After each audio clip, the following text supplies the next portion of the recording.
C'était inédit. À nouveau, à la Maison-Blanche, on souhaite parler au président russe. Les envoyés de Donald Trump, Steven Witkoff et Jared Kushner, vont pour la 7e fois à Moscou rencontrer Vladimir Poutine. Selon la Maison-Blanche, les envoyés de Trump veulent présenter à Poutine le plan de paix élaboré par l'Ukraine et les États-Unis fin décembre. Après une première prise de connaissance, le Kremlin a voulu discuter du plan de paix avec les Américains. C'est apparemment pourquoi Oreshnik a frappé à Lviv. Poutine a voulu intimider l'Occident, mais cela n'a pas marché. Curieusement, c'est lié aux futures garanties de sécurité pour l'Ukraine. Pendant ce temps, en Europe, l'Union russe prépare son propre envoyé spécial, qui pourrait également se rendre à Moscou pour rencontrer Poutine. Comme en Europe, on appelle de plus en plus à rétablir le dialogue avec le Kremlin, afin de ne pas rester à l'écart des négociations entre les États-Unis et la Russie. Dans le même temps, la France et la Grande-Bretagne ont déclaré qu'elles étaient prêtes à envoyer leurs troupes en Ukraine, mais seulement si les États-Unis soutiennent également ce format de sécurité. Et pendant ce temps, à Londres, ils ont trouvé une solution pour savoir d'où tirer les héros. À Londres, ils ont proposé de saisir les pétroliers russes transportant du pétrole et de vendre ce pétrole, puis de remettre directement l'argent obtenu à Kiev. Je m'appelle Alexei Petchy. Avant de commencer, abonnez-vous à cette chaîne, mettez un like, commentez cet épisode et abonnez-vous aussi à ma chaîne Telegram Petchy News. Discutons maintenant du sujet. Le lien s'y trouve dans la description de cette vidéo. Et si cet épisode vous est utile et intéressant, à la fin de l'épisode, vous pouvez soutenir le travail de cette chaîne YouTube par votre don ou un abonnement payant via les liens et les coordonnées. Dans la description, il est indiqué « Soutenir la chaîne Alexei Petchy ». Choisissez le format qui vous convient. Merci pour votre soutien. Alors commençons. Steven Witkoff, envoyé spécial américain, retournera à Moscou fin janvier pour négocier avec Vladimir Poutine, accompagné de Jared, le gendre de Donald Trump. C'est ce que rapporte Bloomberg.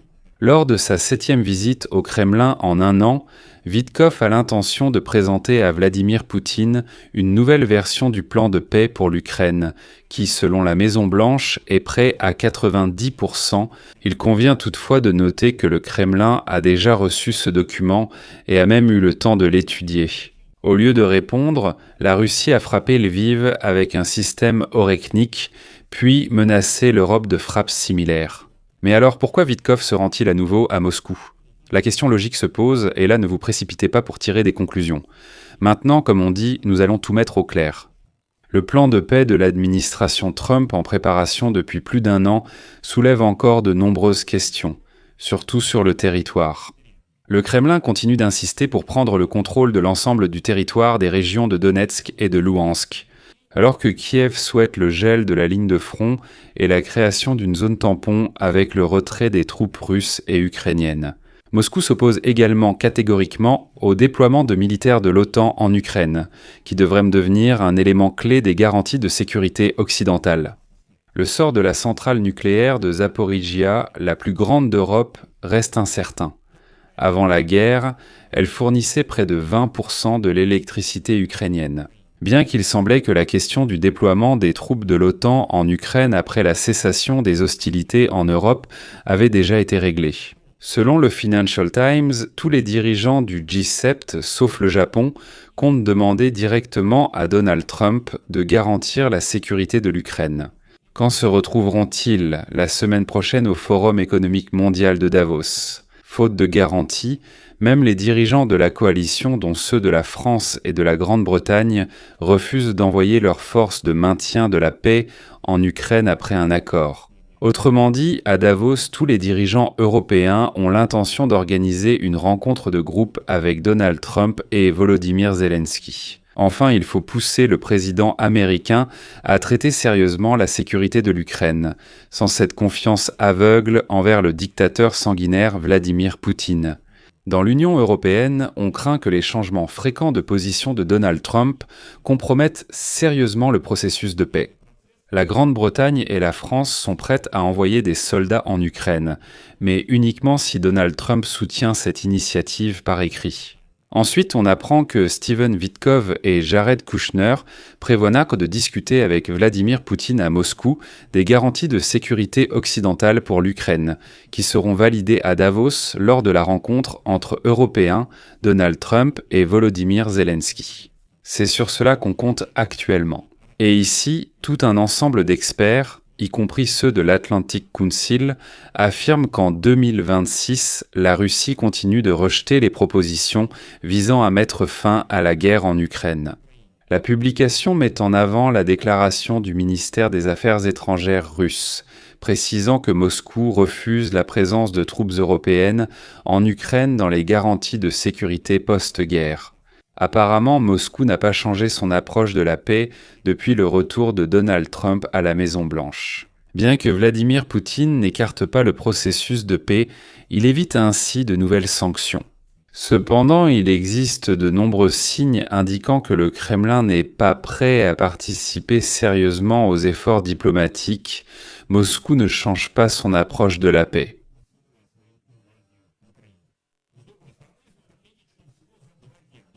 Vladimir, la Russie a frappé Lviv avec un missile Oreshnik. Les représentants de Donald Trump, Steven Vitkov et Jared Kushner ont rencontré à Paris l'émissaire de Poutine, Kirill Dmitriev, pour discuter d'une proposition de paix, incluant la question des garanties de sécurité pour l'Ukraine.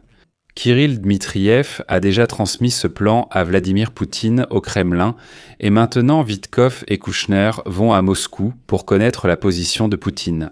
On peut donc supposer que l'attaque contre Oreshnik est un signal de Poutine à l'Occident, montrant son mécontentement face aux garanties de sécurité offertes à l'Ukraine. Si des troupes occidentales sont en Ukraine, Oreshnik pourrait alors prétendument frapper l'Europe. Dans cet épisode, un détail intéressant ressort. Avant toute discussion avec le russe Dmitriev, Vitkov et Kushner ont négocié 2 jours avec l'équipe de Zelensky et des dirigeants européens. La même chose se répète maintenant. D'abord, il y aura une rencontre entre Trump, Zelensky et les Européens à Davos, et ce n'est qu'ensuite que Vitkov se rendra chez Poutine. Autrement dit, la tendance a changé, désormais les Russes sont informés d'une décision déjà prise. Et voici un autre détail. Vous vous souvenez que j'ai dit que Kirylo Boudanov, ex-chef du renseignement ukrainien, avait été nommé à la tête du bureau du président d'Ukraine pour mener des négociations ainsi. Kirylo Boudanov serait resté un jour de plus à Paris la semaine dernière. Lorsque l'équipe de Zelensky était déjà partie, Boudanov était resté là-bas une journée de plus pour discuter avec des représentants américains des questions territoriales et de la situation de la centrale nucléaire de Zaporijia. Boudanov n'a pas donné de détails. Vitkov part maintenant à Moscou, ce qui invite à réfléchir. Un autre détail pourrait signaler un rapprochement vers des accords. Les pays de l'Union européenne ont soudain décidé de créer un poste de représentant spécial pour négocier avec la Russie sur l'Ukraine. Eh bien, en quelque sorte, créer leur propre Steven Vitkov. L'initiative vise à éviter une situation où les États-Unis concluraient un accord avec la Russie dans le dos de l'Europe. Les partisans pensent qu'un représentant spécial de l'Union européenne aux négociations permettra de défendre des positions clés, dont l'adhésion future de l'Ukraine à l'OTAN. Déjà, des candidats existent pour ce poste, comme le président finlandais Alexandre Stubb, qui pourrait devenir représentant spécial de l'Union européenne. En Italie, la candidature de l'ex-premier ministre et ancien président de la Banque centrale européenne Mario Draghi est envisagée. Je tiens également à souligner qu'auparavant, le président français Emmanuel Macron et la première ministre italienne Giorgia Meloni ont publiquement appelé à ouvrir des canaux diplomatiques de communication avec le président de la Russie, Vladimir Poutine. Emmanuel Macron affirme que l'Union européenne doit participer, au moins en partie, aux négociations entre Washington et Moscou, un point de vue partagé par la première ministre italienne. L'Europe tente désormais de participer directement aux négociations. Pendant ce temps, les Britanniques se préparent, à l'exemple des Américains, à saisir les pétroliers russes et à continuer de vendre ce même pétrole russe.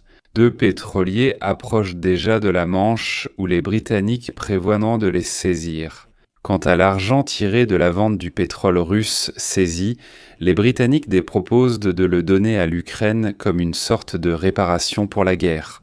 Je m'arrête ici. Abonnez-vous, laissez vos avis et conclusions en commentaire et soutenez la chaîne par un don. Si cet épisode vous a été utile, c'est tout pour aujourd'hui. Prenez soin de vous. À bientôt.